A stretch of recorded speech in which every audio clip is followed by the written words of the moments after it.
Hanna Louisa Bisiw-Kotei, the Administrator of the Minerals Development Fund of the Republic of Ghana, the former Gold Coast. And of course, I'm also the leader of the women in my political party worldwide. So since 2018, so when I was listening to the words of the founding president, I could understand, because it's so difficult. Women from the same country is difficult, so God bless her. Distinguished chairpersons, if there are any, honorable ministers here present, members of the diplomatic corps, industry leaders, professionals, fellow women of Africa, ladies and gentlemen, and I want to make a special mention of the founding president, Madam Melody Kweba, and our current president, Madam Zinzi Awazis, and forgive me if I don't mention it well. Colleagues, it's indeed my singular honor to stand before you this evening to speak on a subject that lies at the very heart of Africa's progress: our people, our resources, and the indispensable role of women in shaping both. Let me be candid tonight. My presence on this stage, and indeed our collective presence at this conclave, did not happen by chance. It is the result of vision, courage, sacrifice, and persistence. For this reason, we salute the foresight behind the establishment of the Association of Women in Mining in Africa, AWIMA. And we join the entire Africa to wish its members a joyous 10th anniversary. We pay tribute to its founding mothers and its current leadership for creating a powerful platform that amplifies women's voices, influences policy, and reshapes narratives within a historically exclusionary sector. Indeed, we stand tonight on the shoulders of giants. We honor women who dare to imagine a different future.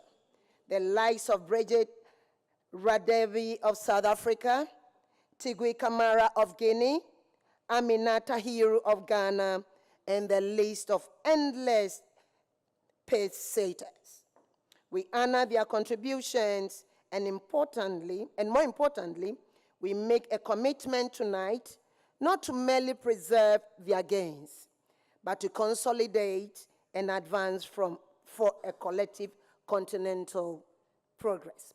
Ladies and gentlemen, my task this evening is simple but critical: to shed light on a topic that sits at the very epicenter of my professional journey as a practicing politician and at the core of the institution I have been entrusted to govern in the Republic of Ghana, the Minerals Development Fund. The topic before us is financing women's participation in government, women's participation in mining, government instruments for inclusive development. It is not an abstract conversation. It is deeply personal. It is personal because I have spent my life advocating for the expansion of women's roles in governance, economics, and development. It is institutional because the Minerals Development Fund was deliberately established to ensure that mining is not merely extractive, but transformational for communities, for women, and for future generations. When we speak of financing women's participation in mining, we must therefore ask ourselves these questions. Can we not finance women to acquire artisanal skills for hands-on mining work? Can we not finance them to operate machinery, manage value chains, and lead enterprises? Can we not raise capital for these women to own mining concessions, gain them licenses, and operate the mines? The answer is a big yes. Yes, we want more women geologists. Yes, we want more women engineers. Yes, we want women operating heavy-duty mining equipment. We want female load operators, boiler makers, crane operators, and many more. These roles require classrooms, workshops, and field training environments. This is education, and education requires financing.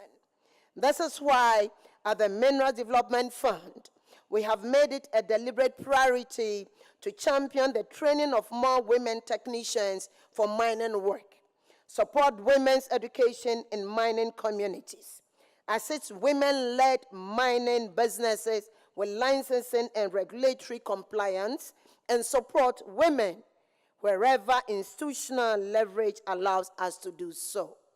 However, financing must go beyond training and capital for running businesses. It must extend to policy and systems. Governments must intentionally structure financial systems through development banks, commercial banks, and special purpose vehicles to support women. This is why His Excellency John Dramani Mahama, the President of the Republic of Ghana, is tying together all the loose ends to officially launch the Women's Development Bank, an initiative long promised to the women of Ghana. This bank will serve as a core source of financing for female entrepreneurs in mining. Colleagues, let me draw your attention to a profound truth articulated by Dr. James Emmanuel Kwaji Agri. If you educate a man, you educate an individual. But if you educate a woman, you educate a nation. That's why our countries are called motherland and they are not fatherland. To better understand the significance of investing in women, let us consider a simple biological analogy. The nucleus of a cell. The nucleus is small yet indispensable. It governs the cell, orchestrates activity, and ensures that energy, resources, and information are properly utilized. When the nucleus functions well, the tissues thrive, organs perform optimally, and the body as a whole remains healthy. Similarly, women are the nucleus of our homes and families. Their training, empowerment, and productivity ripple outward to strengthen the family unit, fortify communities, and ultimately build healthy, resilient nations. When we finance women, we do not just empower individuals, we strengthen families, stabilize communities, and secure the foundations of national development. This is why financing women is not charity, it's nation building.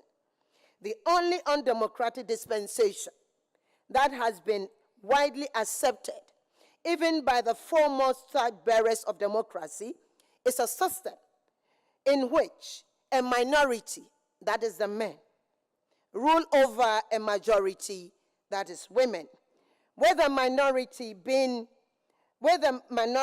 majority being disproportionately represented across all spheres of the economy. My fellow women in mining, my fellow Africans, there is a clarion call in our time, a call to act deliberately, a call to finance strategically, a call to legislate inclusively. History reminds us that progress has always been driven by courageous women like Nom Zamu Winifred Madikizela Mandela, whose courage reshaped South Africa's democratic journey.